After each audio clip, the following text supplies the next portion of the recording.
সকাল সকাল আজকে মনটাই ভালো হয়ে গেছে এই সুন্দর চিংড়িগুলো দেখে। এতটা ফ্রেশ আর টাটকা, একদমই জেতা নড়াচড়া করছিল। অনেকক্ষণ তো আমি পানি দিয়ে মাছগুলোকে একদম পুকুরে যেভাবে তাজা মাছ ছাড়ে আমি এইভাবে কড়াইতে সেরে খেলাধুলা করছিলাম। যাই হোক, খেলাধুলা বন্ধ করে এখন চলে আসলাম, রান্না করতে হবে। আবার দুপুরবেলা গ্যাস থাকে না, তাই আজকে তাড়াতাড়ি রান্না করে ফেলবো। তাই নাস্তা করে দেরি করলাম না, চলে আসলাম রান্না বান্না করতে। মাছগুলো এখন কেটে ধুয়ে চলে আসলাম রান্না করতে। অফ ক্যামেরায় আজকে সব রান্না করে ফেলেছি, দেখানো সম্ভব হয় নাই, শুধু চিংড়ি বোনাটা দেখাচ্ছি। এটা আমার বাচ্চাদের খুবই পছন্দ। দুপুর 12টা বাজে, দুপুর 12টার ভিতরে কিন্তু আজকে দুপুরে রান্না বান্না শেষ করে রুম মুছলাম, তারপরে বাচ্চাদের নিয়ে সবাই গোসল করে এখন চলে আসলাম ছাদে।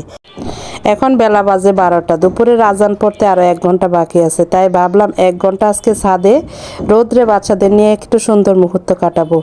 তো খালি খালি মুখে কি আর বসে থাকা যায় এতক্ষণ, তাই বাসায় কিছু বড়ই ছিল, বড়ই আর লবণ মরিচ দিয়ে এভাবে গুলিয়ে নিয়ে আসলাম। আগে কত খেয়েছি গ্রামের বাড়িতে, কিন্তু শহরে আসার পরে কখনো রোদ্রে বসে এভাবে বড়ই খাওয়া হয় না। আজকে ফার্স্ট টাইম বাচ্চাদের নিয়ে রোদ্রে বসে দুপুরবেলা বড়ই খাওয়ার মজাই লাগতেছে অন্যরকম। শীতের দিন গোসলের পরে রোদ পোহাতে খুব ভালো লাগে, সেই সঙ্গে আরও ভালো লাগার একটা মজার জিনিস খাচ্ছি। তো আজকের দুপুরটা খুবই ভালো লাগতেছে। আর ইরফান দেখেন, সে কিন্তু খেতে পারে না, শুধু শুধু মুখে নিচ্ছে, চিবাচ্ছে আর ফেলতেছে। ও মানে তারপরও না খাইতে পারলো, আমরা যেহেতু খাচ্ছি ও আবার পিছে পড়তে চাচ্ছে না, সেও খেতে চাচ্ছে।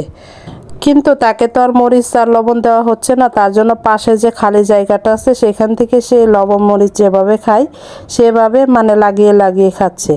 সে যাতে মনে করতেছে যে সেও লবণ মরিচ দিয়ে খাচ্ছে। আমি কেন লবণ মরিচ দিয়ে খাচ্ছি, সে কেন খাচ্ছে না, তাকে কেন দেওয়া হচ্ছে না, তার জন্য দেখেন আমার হাত থেকে ইরফান টেনে নিয়ে যাচ্ছে বড়িগুলো বারবার। এক পর্যায়ে তো সে প্রচণ্ড রেগে গেছিলো যে তাকে কেন লবণ মরিচ দেওয়া হয় নাই। দেখেন কি অবস্থা করছে, এই যে দেখেন মুখ থেকে কিভাবে বড়িগুলো বের করতেছে। সে কিন্তু খেতে পারে না, তারপর অনেকগুলো বড়ই সে এভাবেই নষ্ট করছে। তারপর না দিলেই কান্না শুরু করে দেয়। দিয়ে দাও, দিয়ে দাও। তুমি কেন খাবা, তুমি তো খাইতে পারো না। দাও তো, দাও তো, দুষ্টুমি করো না, দাও। তুমি নষ্ট করো। আজ আম্মু খাচ্ছি, সেই স্বাদ, সেই স্বাদ।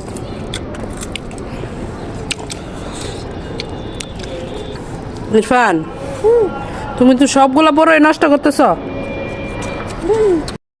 ইরফান, তুমি কিন্তু সবগুলো বড়ই নষ্ট করতেছো, তুমি খেতে পারো না। এই যে দেখো কতগুলো ফেলছো, কেন ফেলতেছো বলো? আবার মন খারাপ করে, কিছু বললে মন খারাপ করে। ওর বাবারে আবার মারে।